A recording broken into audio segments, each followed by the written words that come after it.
Hello there. Hello, everybody, and welcome.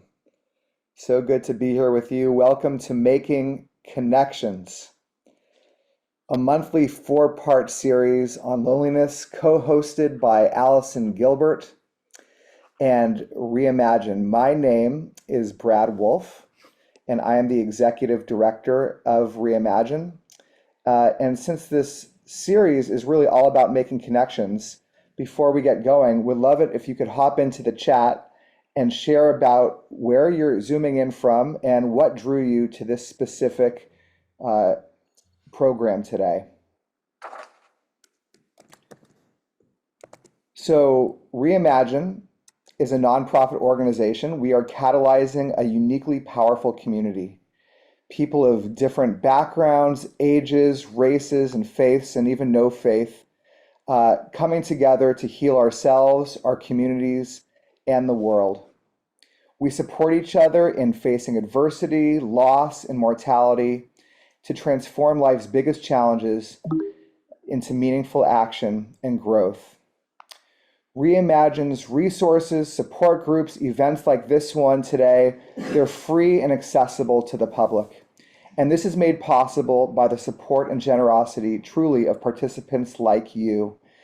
So for those of you who already made a tax-deductible donation when you registered for today's program, seriously, thank you so much for supporting this work and making this possible. And there's still an opportunity to do so. Your gift will immediately support our mission to help people of all walks of life transform the hard parts of life into love, equality, growth, community, and service. And my colleague Nicole, who's joining us here today, throughout the session will be helping us by pasting some crucial links in the chat, including that donate link. Thank you, Nicole, for being here. So this today is the final session of Making Connections for this specific season of this journey with Allison Gilbert. We're delighted this series will continue, however, in the fall. And I'll let Allison share a bit more about our confirmed guest to kick off the series again on October 24th. Now, this past spring, we've had truly some of the country's leading advocates who are inspiring us to find solutions to the epidemic of loneliness. We've had the famed Dr. Ruth Westheimer. Dr. Ruth, you may know her as a sex therapist, but she serves as New York's loneliness ambassador. She also happens to be working with Allison on a new book. Allison also interviewed the U.S. Surgeon General, Dr. Vivek Murthy, who urged us to be of service to others because the feeling of connection is reciprocal, both for the person who received support and the person offering the support. We've discussed the connection between grief and loneliness, and we've explored the ways in which systems and inequities isolate people throughout the arc of the life cycle, from childhood all the way to old age and to the end of life, as well as the role that nature, the built environment, and public infrastructure can all have in forming stronger connections. So you can view the recordings of the past sessions in this series on our website, and Nicole will paste the link in the chat to find those recordings of those incredible, not to miss sessions. Now, just before I hand it over to Allison, I want to share just a few Zoom tips.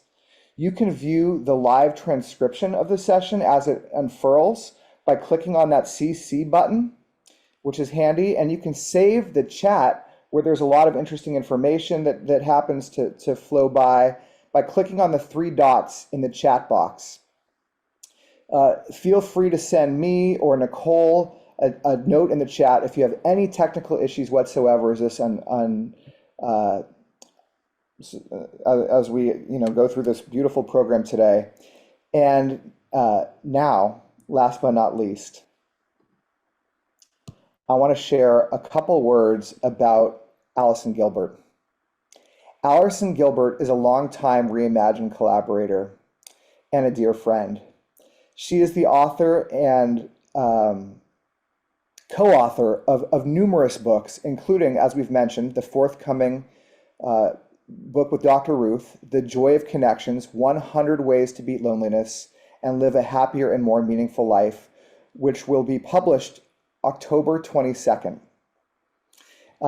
She's also the author of Listen World, How the Intrepid Elsie Robinson Became America's Most Read Woman, Past and Present, Keeping Memories of Loved Ones Alive, and Always Too Soon, Voices of Support for Those Who Have Lost Both Parents.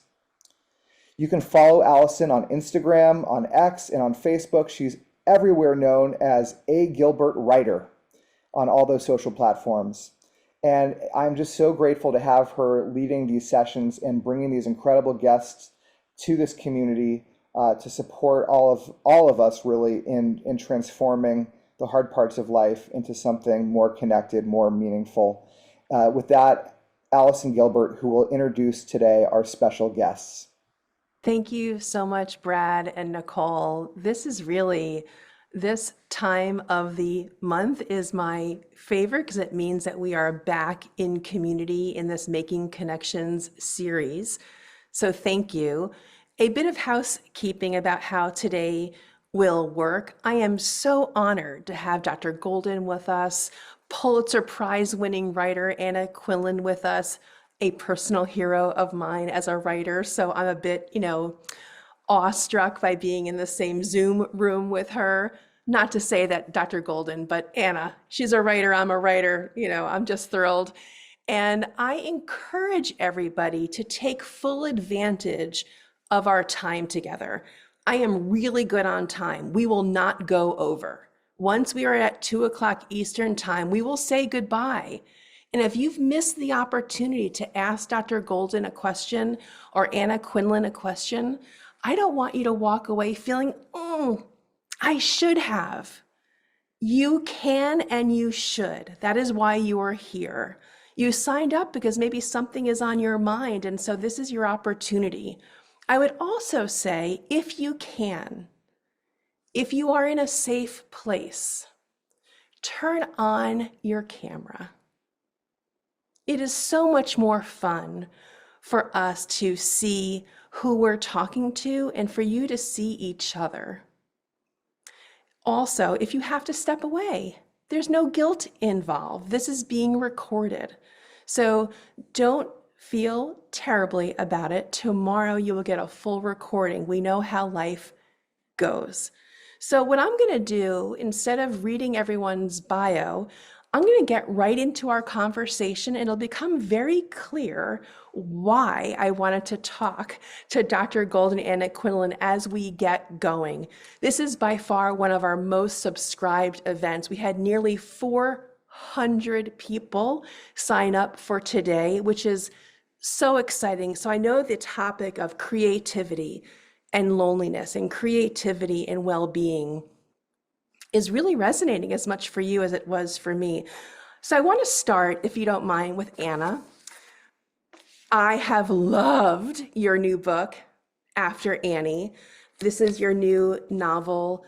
I loved it. And I want to start with what the New York Times said in its review of After Annie. They called it a gently gleaming gem of a book. And I agree. Annie, the main character, dies of an aneurysm. Young, husband, 4 children, and a childhood best friend. And one of my favorite sections was very short. And to me, it was the most on point for this conversation. I would love to start here. Basically, it's so simple, and it says everything I think about loneliness in this conversation today. This is in the voice of the widower, the husband who was left behind. He's talking to a grief counselor, and he says, "I'm 38 years old, and I've never lived alone until now," he told the counselor.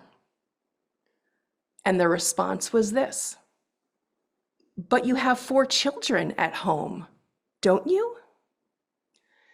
To me, the reason why that was so impactful is that we can be surrounded by quantity. We could be surrounded by even people who love us and yet still feel very isolated. So I want to start there, Anna. Well, and one of the reasons that we feel isolated, and one of the things that I think is so powerful about reading, and particularly about reading fiction, and on a side note, why I am so distressed about book banning in this country, is because what a good novel says to you is you aren't alone.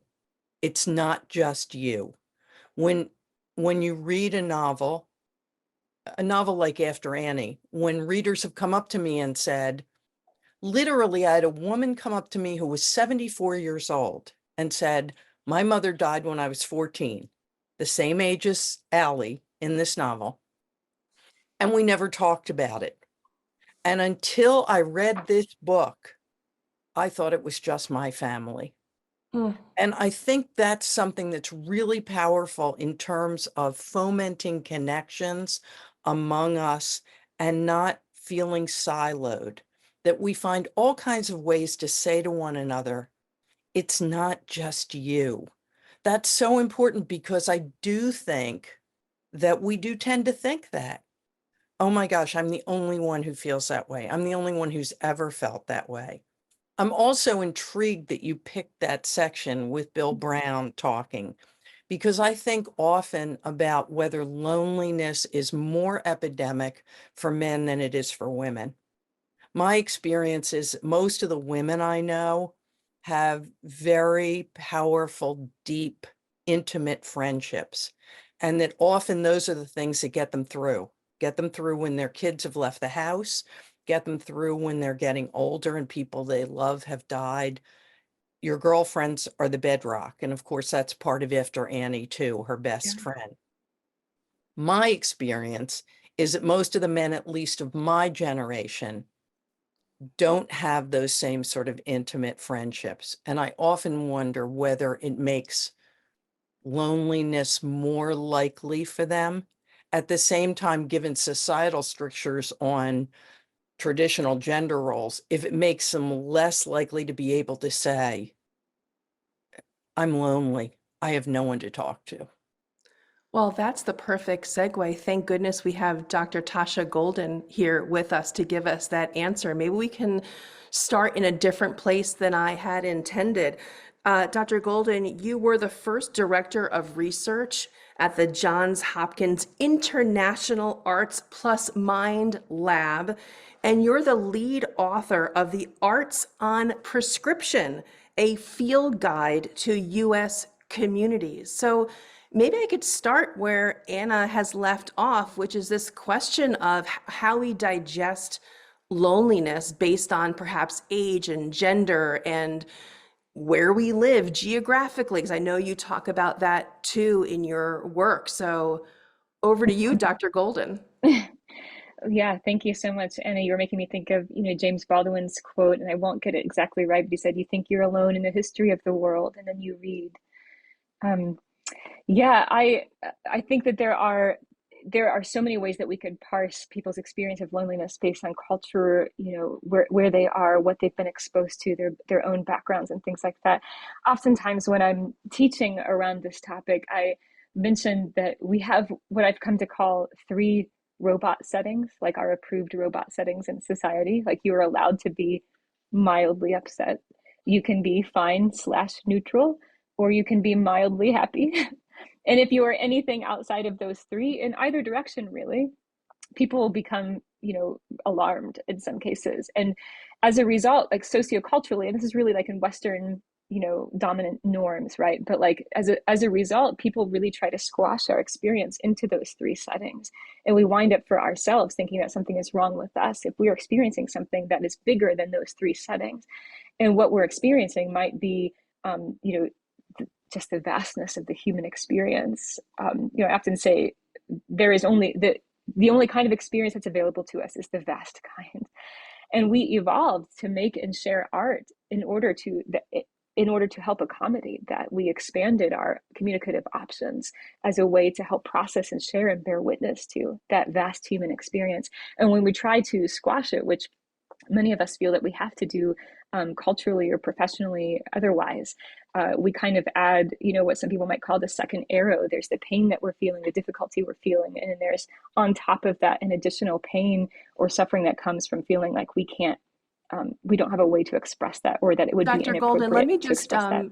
I want to gently and kindly just pause for a second and just make sure we unpack a little bit to what Anna was alluding to. Have you experienced there to be a gender divide in how we experience loneliness, or perhaps how we use creativity to move forward within feelings of social isolation?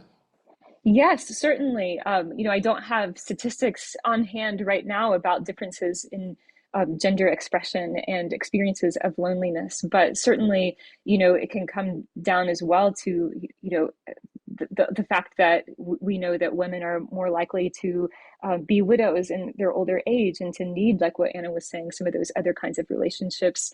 But yeah, there's such different ways that we are, socially taught to express what's appropriate, looks different by gender, and that can have such important effects on how people feel and their expression of their experience. I'll get off this topic of gender for one second, but it is tied to one thing, Dr. Golden, that I did have a question on. So before I circle back to Anna, forgive me, but you run a creative writing workshop for incarcerated girls. And what you have said about poetry is that it reveals, I'm just going to read, it reveals extensive insights into their needs and challenges, but it also reveals their power and creativity. So I'm wondering we're talking about creativity. We happen to be on this gender section, and I'm so interested in your workshops for incarcerated girls. Tell me about the poetry piece. Oh, well, I was invited to be a writer in residence many years ago at a juvenile detention center for a program for girls. And I left that experience just feeling like that was the coolest way I'd ever spent my time. How can I do it again and create another program? What I learned in that process was that despite being, the fastest growing population in the juvenile justice system, there are still many facilities that don't have any programs for girls, and that can be for a number of reasons.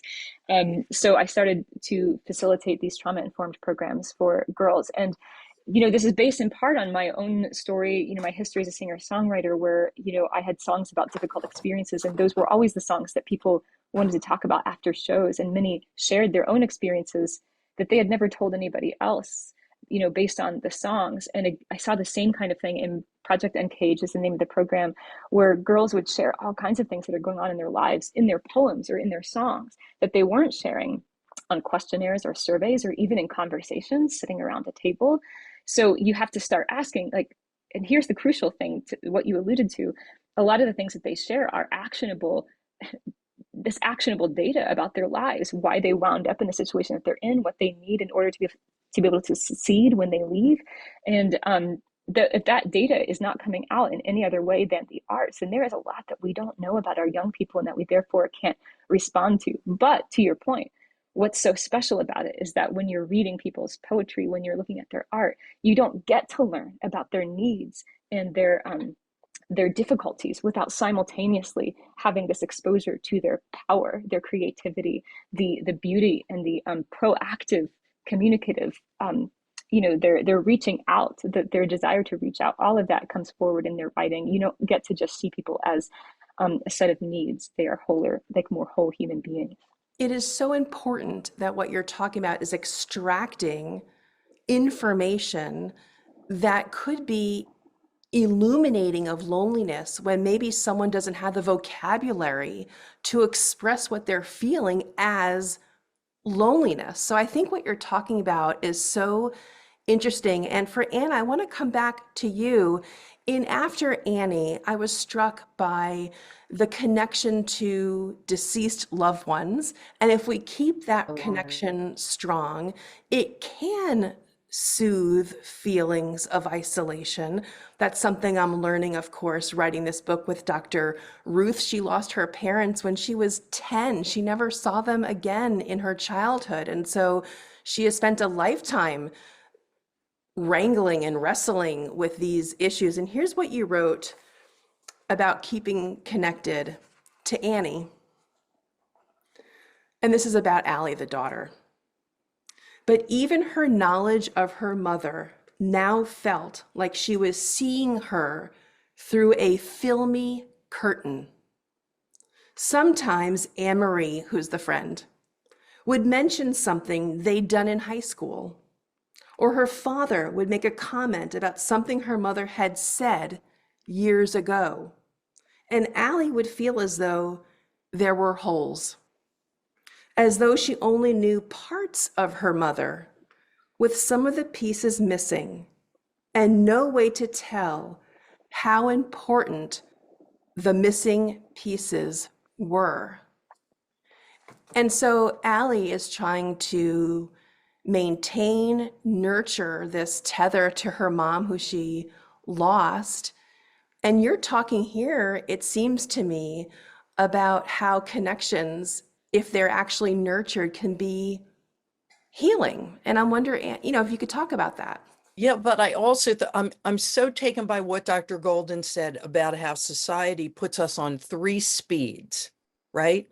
You're fine, which is the answer we give to everybody. We're walking around bleeding on any given day, and someone says, "How are you?" Fine. That's the answer. Mildly happy, mildly unhappy. And one of the things that's so powerful about her teaching poetry to incarcerated girls is poetry doesn't let you only stay on those 3 speeds. Poetry demands, in some sense, and so does certain kinds of prose, that you go outside of that societally determined, I'd call it a box, because it's very uncomfortable. And grief shouldn't let you stay on those 3 speeds, but you have that tension in society between how you're supposed to act and how you're really feeling. And it's never clearer than with grief and loss. One of my least favorite words in the English language and terms is closure. Ah, Because really what it's saying is, okay, enough with the crying and the remembering and the mourning. It's time for you to move on. It's so disrespectful to human emotion, and it's so disrespectful to the people you loved. As though you can put them in a little box and say, oh, well, that's over, and push it away.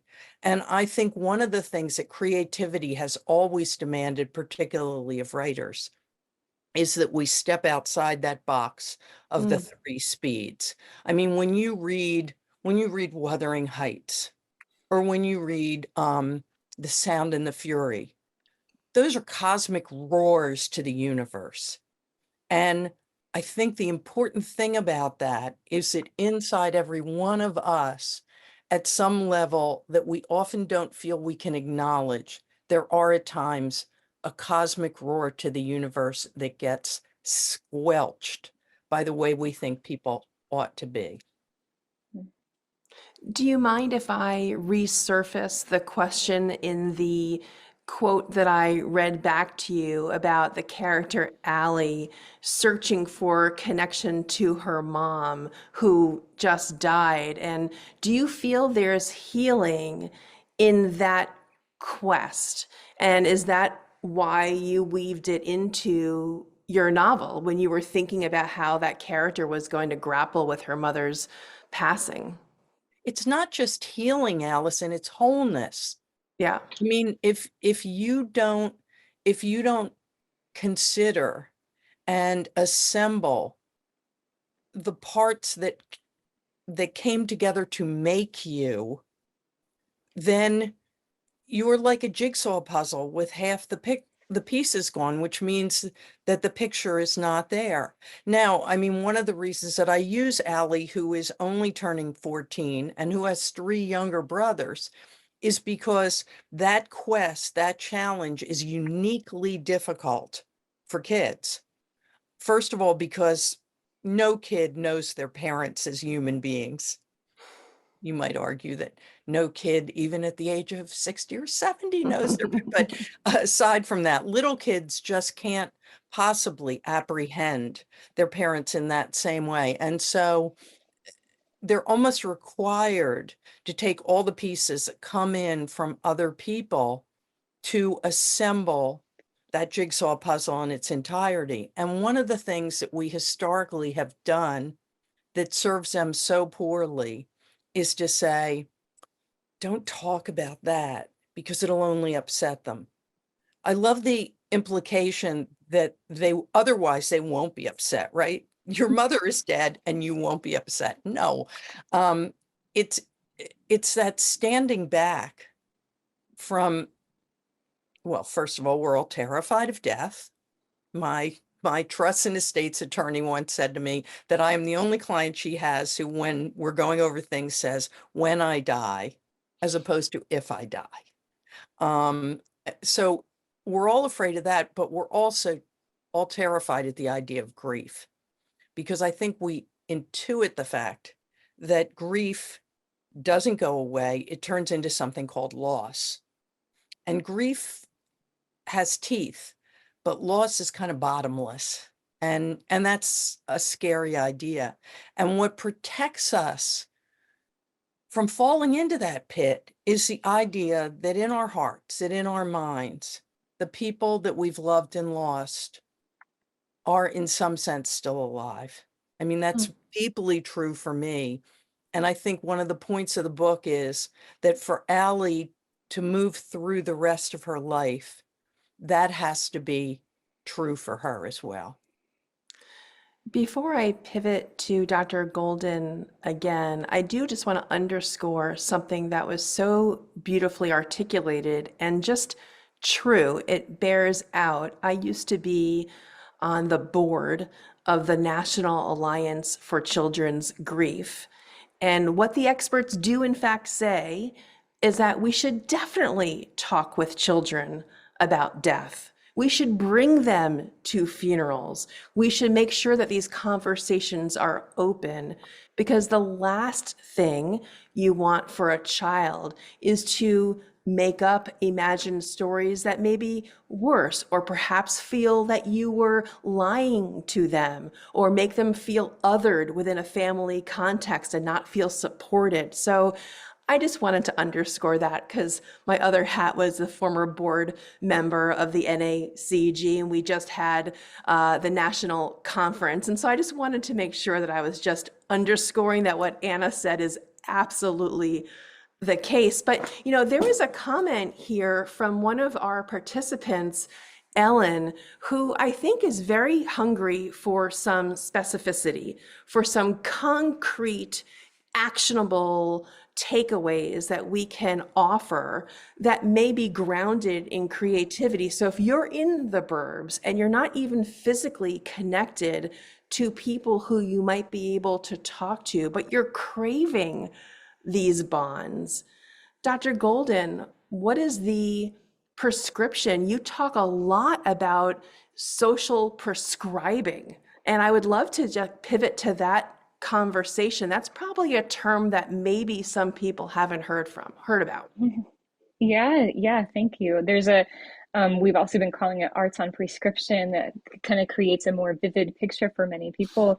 And it is really what it sounds like, that doctors and therapists, social workers, school counselors are right now in many communities across the state prescribing arts and culture and nature experiences for people to benefit their health. And a lot of what they are prescribing that for is for mental health, quality of life, and yes, like social connection and loneliness. And if you think about it, you know, some people have said, like, are providers skeptical about this? Do they want to do this? And it's like, if you think about it, what tools have they had for this particular kind of problem, you know, in the past? Providers are kind of like, when this program emerges in their community, they're like, thank you. Like, this is a tool that I needed in my tool belt that I didn't have. Somebody comes in and they're lonely. What can you recommend to them? And what we see are people getting recommended or not recommended, referred, prescribed tickets to a museum. And sometimes counselors and social workers in particular are using this, like, they get not only a ticket for themselves, but a ticket for a friend. And not only tickets to the museum, but maybe a coupon for a free coffee, so they can invite a friend to come to the museum. Also, we can sit down and have a coffee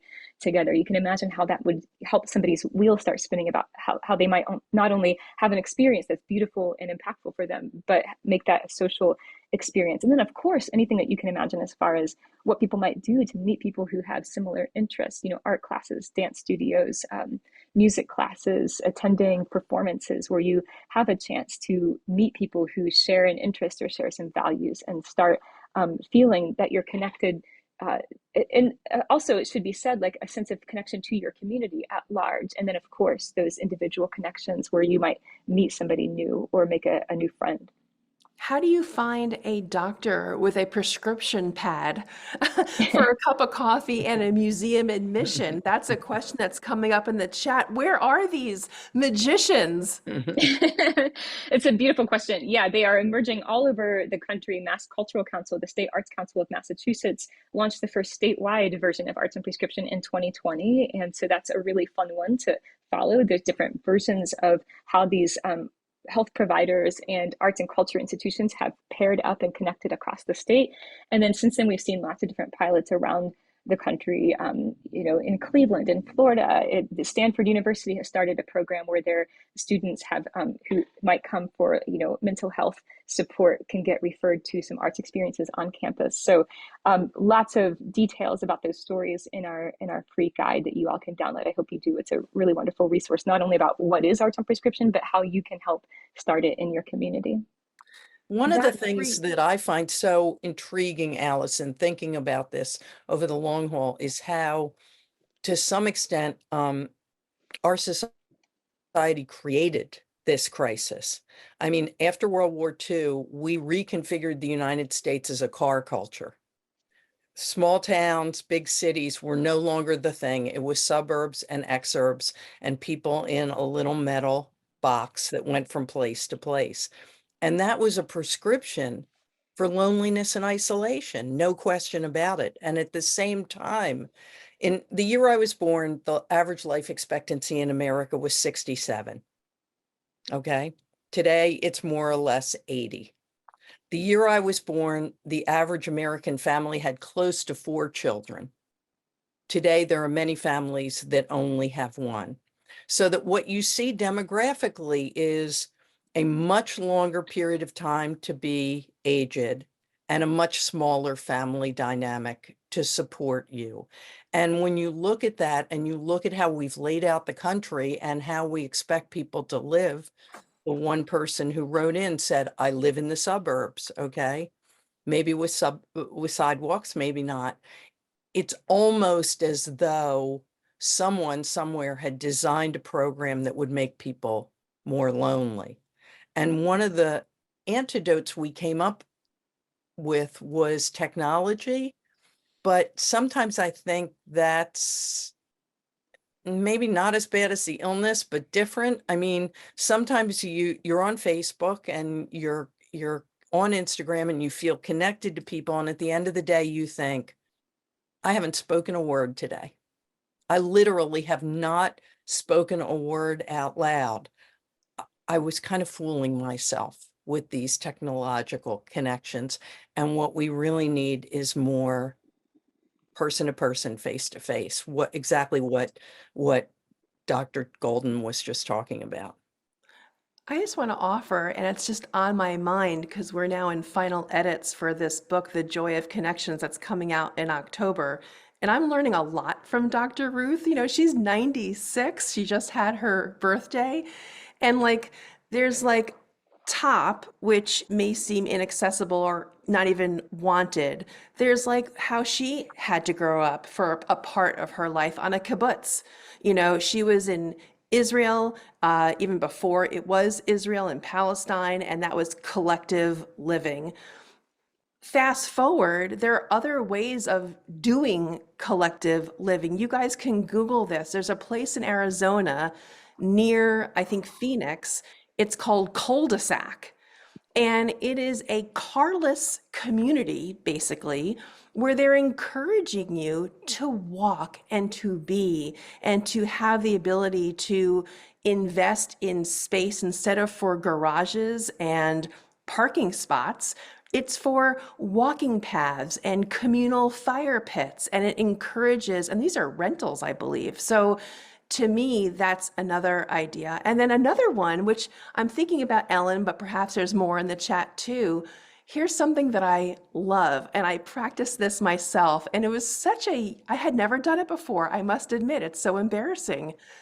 Instead of going to a restaurant for dinner, go to a bar and sit at the bar because everyone is seated, and when you're there, no one knows if you're looking at the bar and you're seeing everyone's backs. You don't know who's alone or who's with a pair, and it's so welcoming. And you don't have to eat by yourself. You can talk to the people to your right and to the left and in front of you to the bartender. It was like this eye-opening aha moment that, of course, is now so obvious as I'm articulating it to you. But instead of going to a restaurant and getting a table for one, going to the bar and you have instant community at the bar. Dr. Golden, you talked before about your ebook. You were very modest and you didn't name what it was called. So I'm going to do that for you. It's called Arts and Health: 4 Big Ways to Improve Health Through the Arts. You can go on your website, which is tashagolden.com. You just put in your email address. You can download the PDF, which I did. And it's remarkable. Tell me about what you're really hoping folks get out of that downloadable and free resource. Thank you so much. That's so kind. What I get excited about, because I've had this history, in the arts, and it came through public health, right? So I'm not an MD. I'm always thinking about in systems levels. And a lot of times when people hear about how creativity could affect our health and well-being, or indeed our loneliness, we're thinking in terms of these individual benefits. What is something that I can do that could benefit me individually right now? And of course, that is incredibly important. I get excited about all these kinds of things. We have studies measuring some of those benefits. But the truth is that art can benefit health in many different ways. If you think about concentric circles, there's the individual benefits, and then there's benefits interpersonally in your community. There's benefits to data, like I talked about. There's benefits to our sociocultural norms. And so the ebook, the goal of it is to help people get, to the point of this program, or to reimagine what they think health is and what they think the role of the arts in health could be. That it's not only, in this important connection that we don't have nearly enough. Just to be clear, we need more of those individual connections, that individual ability to participate in creativity in the arts. But there are more ways that creativity can apply to our lives. And I love what you both have just been talking about, to that point, that one of the biggest ways that creativity in the arts affect our health and can affect our loneliness is by giving us a way to reimagine how our world works right now. There are a lot of conversations around loneliness and isolation and social connection that, for example, aren't taking into consideration like time. Why does somebody have to work 3 different jobs to where they don't have time to be with their children and their spouse, let alone with other people? Why are people commuting? They can't afford a home where they work, and so they're commuting 1 or 2 hours a day. That's taking 2 to 4 hours away from their family, their main connection. So these conversations about loneliness have to include an ability to get creative and imaginative about how we change the world ultimately, right? And there are so many ways that the arts has done that. And as I say in the ebook, artists have been at the forefront of social movements forever.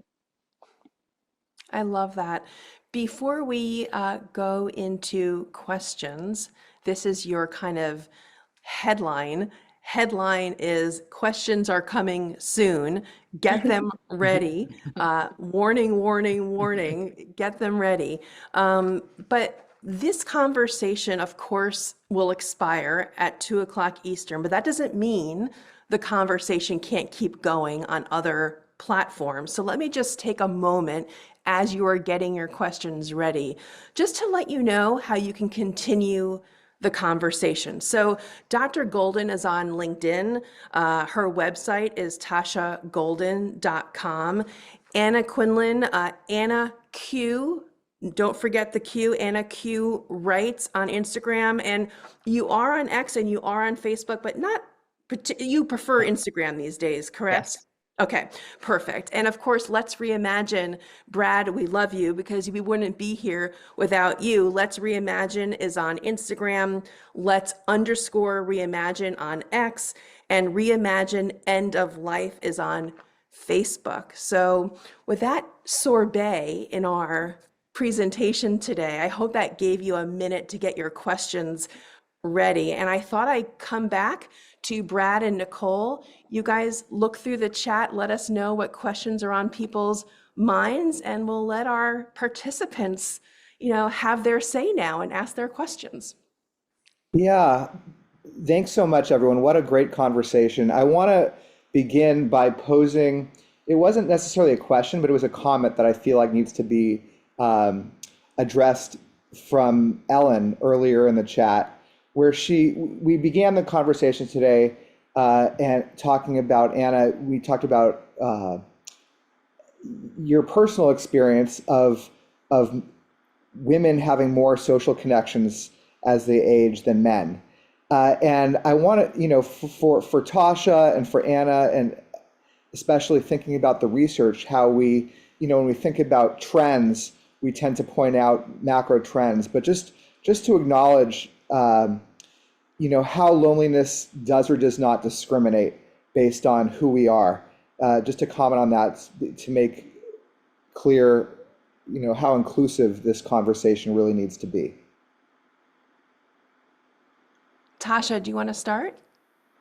Oh, absolutely. Thank you so much for that. There are so many different ways to be lonely. There are so many different causes of loneliness. And I think it's even important to point out, there are a lot of people societally who, for the first time, found social connection in 2020 when everyone else was complaining that they couldn't be in person. But guess what? As soon as able bodied people couldn't be in person, suddenly magically, we were able to connect remotely, digitally. And all these people who are disabled, immunocompromised, medically vulnerable, whatever, who'd been asking, some of them for decades, for remote options, suddenly had them, right?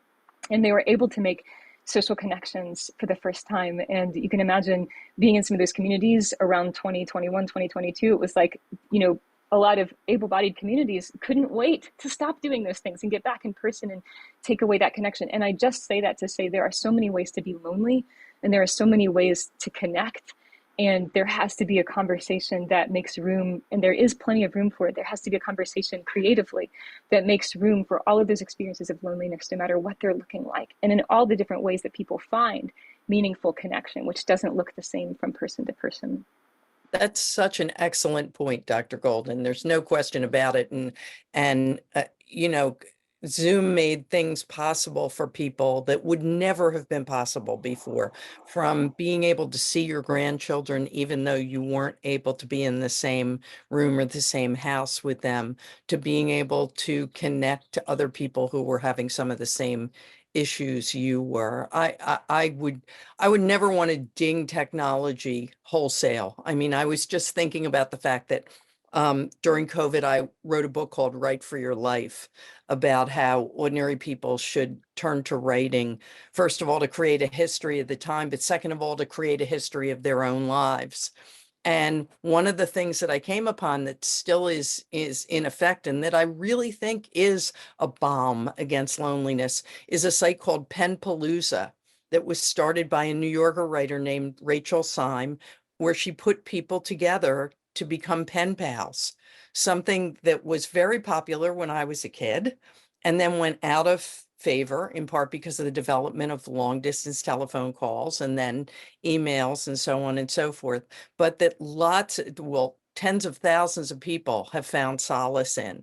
So I do think that there are as many different ways to be lonely as to be human. Mm. The one thing that I try to emphasize as much as I can, and I'm sorry if I'm trying to make lemonade out of lemons, is people frequently, particularly I think when you're older, conflate loneliness and being alone. I happen to be one of those people, perhaps because I was the oldest of 5 children, perhaps because I had 3 children myself in very short order, who frequently really needs to be alone. And what I encounter a lot is, we should invite Anna over because she's all by herself. And there are some times when all by yourself feels like loneliness. And there's sometimes when all by yourself feels like you're in good company for some discrete period of time. Well, I would say that's the difference between social isolation and solitude. Solitude is something Exactly. that people seek. sometimes that people feel energized by, especially, let's say, if you're someone who's not particularly outgoing. You need sometimes solitude to actually recharge. So yeah, I think that's a really good point. And I've now held up two of your books. I'm going to hold up a third, Anna. So this one, A Short Guide to a Happy Life. And the reason why I'm holding this one up, again, I told you I was like your biggest fan. But anyway, in this book, there's something that really relates to this conversation, and it's so short. You say, love is not leisure, it is work. Love is not leisure, it is work. And I just want to really underscore that point because, in many ways, not being lonely is work. So, if you've identified that you are feeling lonely, the work is up to you to scratch and claw and pursue opportunities to then not be lonely. And I wonder if you guys can talk about personal agency. Anna talks about it in this book when it comes to love, and let's pivot to loneliness and this conversation we're having. Well, I think one of the reasons why we're less likely to say not being lonely is work is because we are in a society that makes loneliness seem like a personal failure. Mm. I mean, people don't feel like they can come out as lonely. I'm really, really lonely. Well, that's kind of oh, really? Well, and anything that feels like it has an onus to it, as though that shouldn't be the case, is harder to be out there about. And I think, given what we've talked about how in some sense this is baked into the system now, we should be much more likely to say, boy, I felt really lonely last week. Any thoughts about what I could do to help with that? Because sometimes your friends are the people who say, oh my gosh, so did I. Let's make a plan. Let's do this. I love that. Let's go to the questions, Brad, if you don't Great. mind. I want to make sure we get to more. Yes. Fabulous. No, thank you so much. I want to turn our attention to a question that Gigi asked in the chat. She would love to hear what Miss Quinlan, excuse me, and anyone else may have to share about anticipatory grief and how little it is acknowledged, discussed, and studied. Oh Maybe my Allison, in answering this question, you could just briefly define for us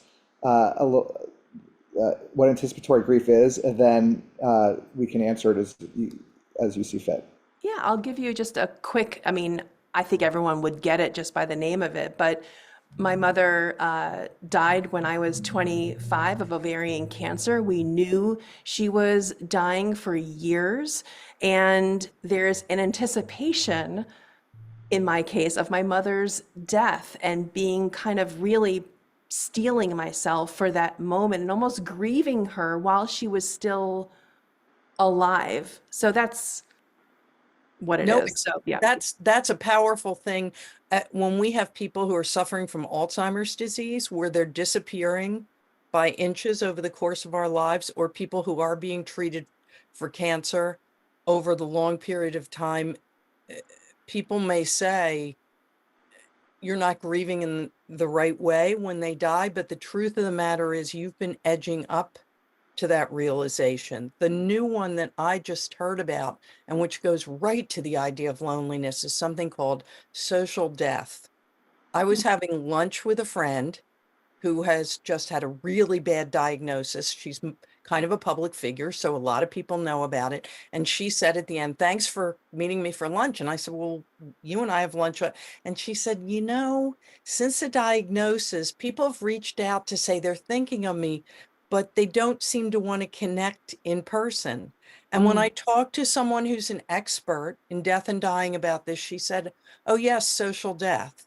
It's the, I don't know what to say, therefore I won't show up. And undergoing that kind of social death is so lonely because you're dealing with the idea of your own mortality at the same time that you're in isolation. Brad, can I maybe redirect my question, perhaps to Ms. Golden? My question is really, I had a suicide in the family in 2017, so I'm very familiar with grief and what resources there are. And my question about the anticipatory grief is, why is it something that's not, at least I haven't been able to find studies as much, there aren't as many resources, it's sort of not examined or talked about as much. And I think it was Nora Ephron who said death is a sniper.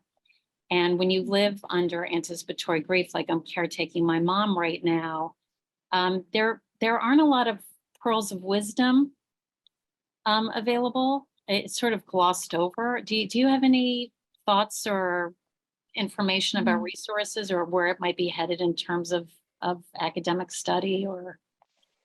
I have to say that I'm not directly aware, of like an author to point you to, but I'm so grateful that you mentioned it, because and part of what these kinds of, this event that we're within today, like the opportunity to have a conversation that people otherwise don't have, is so that these kinds of things can, for lack of a better term, like bubble to the surface, and then people can find one another and notice that, like, no, this is something that we need and we want. What can we share? What resources? If somebody else who's here has a resource that's been useful to them about anticipatory grief. And I think also, recognizing the role of artists in some of these conversations, that there's the science and there's the study around, like, how can we cope, what is it, and those kinds of things, but then also who are the figures out there who are experiencing something similar and who are giving us a framework by giving us a way to tell our story and to understand ourselves as humans in this kind of from a creative lens. How can we, part of not seeing anticipatory grief or seeing your experience reflected, whatever, is a part of loneliness, right? And how can we make more room for the experiences that we're having, first to give ourselves compassion for, like, it makes sense that this is terrible, to not be able to just immediately have my experience reflected back to me. And then to also be like, okay, what can we do collectively to make sure that these reflections are available for more people, that we can find our experiences with each other. It's so interesting when things take place at the grassroots long before anyone has given them an umbrella of data or research, because I have had the anticipatory grief conversation with many, many friends. And usually it's around mourning, because the world doesn't think that you're mourning as extravagantly as you should, or with as deep grief as you should. And one of the things that you're thinking is, I have known this day was coming for 2 years, for 5 years, for 10 years, depending on the illness. And you're right, I haven't seen anything written about it. I haven't seen any data on it, but boy, have my friends and I been talking about it. So let me Okay, offer you, Anna, get right Gigi, into I'm the sorry, data. I'm going to interrupt you, Gigi. I'm just going to give you a few resources, and then I'm going to pivot so we can get some more questions if you don't mind. So here are just a few resources that I would recommend. If you haven't checked out ADEC, which is the Association for Death Education Counseling, I would definitely check out ADEC. That is a wonderful resource, and they have wonderful conferences and information. That is great. Another place to go is a website called Modern Loss. Another website to go to is What's Your Grief? That is wonderful. And I would also say there's a bank of videos that you can watch on a platform called Open to Hope. And that is a wonderful resource too. I know many people came here today for the creativity conversation, so I want to pivot away from anticipatory grief and then go back to Brad just in these last couple of minutes. And Gigi, if you do have more questions, it's my wheelhouse. Please just email me. I am more than happy to keep going with you, because I don't want you to get off this call and feel like you're needing more information. I'm here and I love talking about this, so I'm not cutting this off forever, just for now. Back to you, Brad, and let's get as many more questions in as we can. Sure, and I just want to offer one resource, an additional resource that Reimagine's working on right now that combines really, Tasha, your work around creativity and things like anticipatory grief. We're building a platform, I noted it in the chat, to help people channel loneliness, anticipatory grief, all types of loss and pain into different channels, including the arts. So if you're interested in figuring out how from wherever you are, you can do that work and be part of that process, feel free to share your email. We can sign you up on a beta list, either to me personally or just in the chat. We'll connect it and let you know as that spaces become available for people to join these offerings around alchemizing these painful experiences into something hopeful and meaningful and growth oriented for all of us. But now I do want to turn to a question from a friend of mine, Hanson, who has joined the call. He says, it seems like a nearly impossible feat to help someone out of their suffering from loneliness. What are the ways we can help lift people up out of loneliness and encourage them to take actions like talking to their neighbors, having coffee with a friend or stranger, engaging in their community, or being more intentional about their relationships? Thank you for that question. The first thing that comes to mind for me is that, I heard, I saw in the chat some different people kind of expressing a similar kind of idea of like, we don't know how to do it or don't know how to have this conversation, or even around social death, people don't know how to manage or navigate this conversation, right?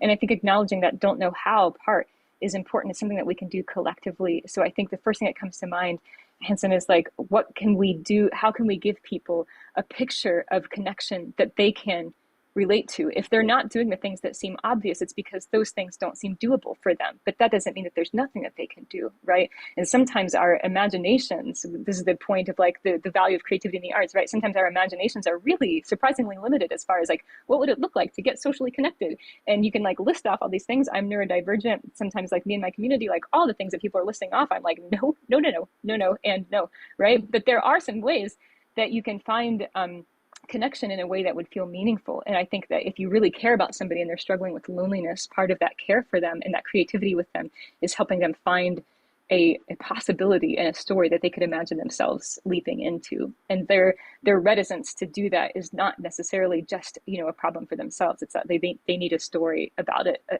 opportunity that they can imagine taking up. I love that. And I would also say that they could appoint their own personal ambassador to loneliness. We talk about getting help, getting support. It doesn't have to be a group of people lending support and community. It could be a person. And picking up the phone and hearing voice is really soothing and feels incredibly welcoming, especially when we're so used to just texting. And so to me, the idea of picking up the phone and offering your voice and the tone, it's a different sense of connection that perhaps is Actually came overlooked. in. Connie, somebody's on the phone. What I'm going to do is, I know we only have 2 minutes left, but what I want to do is say thank you. I also want to remind everyone where to get in touch with Dr. Golden, TashaGolden.com. And you're also on LinkedIn, we had talked about for sure. And you're also on Instagram. I don't think I mentioned that before, at Tasha.Golden. Anna, you're also on Instagram, Anna Q Writes. That's where I would spend your time, because you had said that X and Facebook, not so much anymore. I loved your novel After Annie. I showed it before, just a huge fangirl. And I love the fact that it really illuminates so much of this conversation that we've had today. And so even though we are close to over, I thank everyone for their time. I thank everyone for their questions. And like I said before, if there's other issues, questions that have come up, it's over here, but not over. You can reach out to all of us and we can keep the conversation going. And I'm so grateful, Brad and Nicole, for this opportunity to join you again. And we'll be back in the fall. The series will continue and I can't wait. So thank you guys so much for being here today. Thank you, everyone. And as we end up today, it'd be fabulous just to share your gratitude in the chat to Allison, to Anna, and to Tasha. for really leading this session for all of us. Each of them deserve so much of our gratitude and admiration for taking their time to really drive this conversation forward in the world together in this community that we just created. Hopefully you're all feeling more connected. Love to everyone, and we will see you soon. Have a great Reimagine Thursday.